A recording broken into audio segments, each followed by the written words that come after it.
Schindler's List, made famous in the Hollywood movie of the same name, covers the story of Oskar Schindler, a Nazi Party member who saved over 1,000 Jews during the Holocaust by creating his list of essential workers, thus keeping them from being sent to their deaths by the Nazis.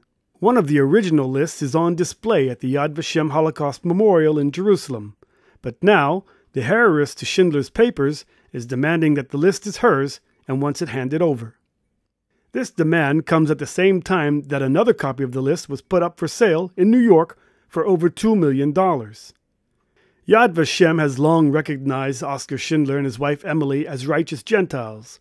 A tree was planted in their name in 1962.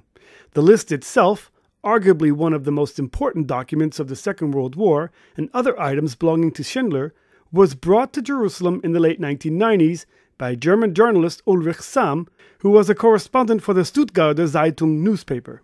For me, it was a historical event, also the fact that in the end, these important documents of this important guy who has done tremendous things, that this would be transferred honorably and in a nice way, ceremonial way in a way, that it would be given to Yad Vashem. Well, there were quite a few people there, and they immediately jumped on the boxes, on the documents, and opened everything to look, wow, wow, wow.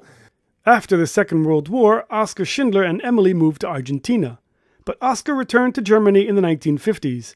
When he died in 1974, Emily, his widow, was declared the heir. But Schindler, a flawed man, had a mistress in Germany, and when she died, her family discovered in the attic a suitcase that belonged to Schindler, which included one of the rare lists. They gave it to the newspaper Stuttgarter Zeitung. I mean, every person keeps all kinds of important documents. So he put everything in a suitcase. And I think it's quite normal to have some kind of personal documents.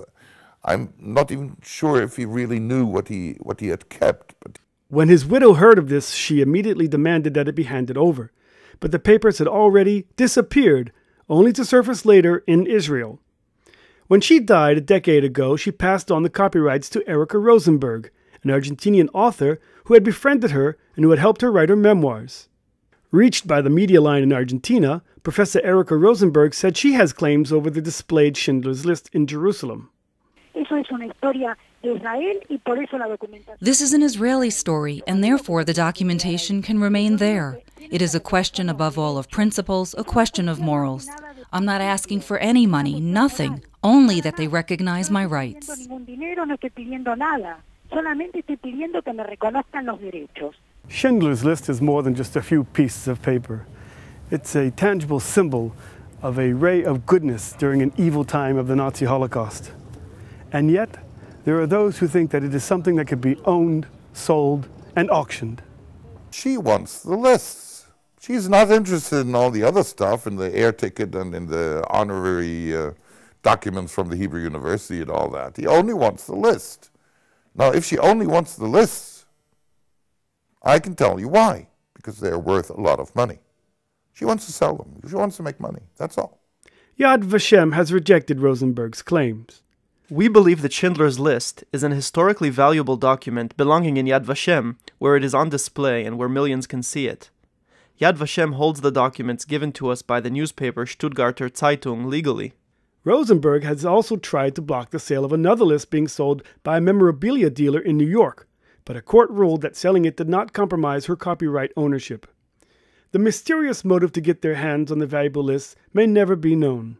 I don't want to have them torn up into pieces and sold every single letter with eBay for $2 million or something. I think this is not the right way to do it. I think that Schindler's List, especially because of the film made by Spielberg, are part of human culture, not only Jewish culture, not only German. It's a human story. And therefore, Yad Vashem is the right place to keep these amazing documents. From the Yad Vashem Holocaust Memorial in Jerusalem, this is Aria O'Sullivan reporting for the Media Line.